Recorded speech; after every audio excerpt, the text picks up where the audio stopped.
అందరికీ నమస్కారం. మరి ఈరోజు కేసుదోసుకులం గ్రామంలో కొల్లాబొత్తుల సుగన్ కుమారి సుగన్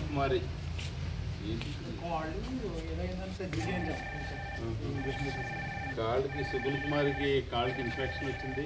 దాన్ని సర్జరీ చేయించారు. దాన్ని చాలా ఖర్చు అయింది.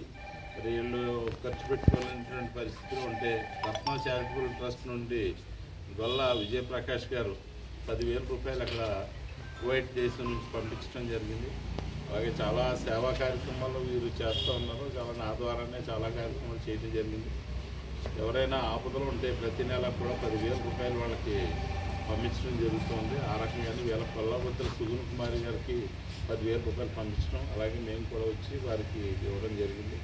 అది వారికి ఆరోగ్యం బాగుండాలని, అదేవిధంగా విజయప్రకాష్ గారు ఆరోగ్యం అలాగే ఆయుష్ కూడా భగవంతుడికి ఇచ్చి ఐశ్వర్యాన్ని కూడా ఇచ్చి వారు చేస్తున్నటువంటి ఆ పనుల్లో మరింత పురోగతిని సాధించి అభివృద్ధిలోకి రావాలని చెప్పి కోరుకుంటున్నాను.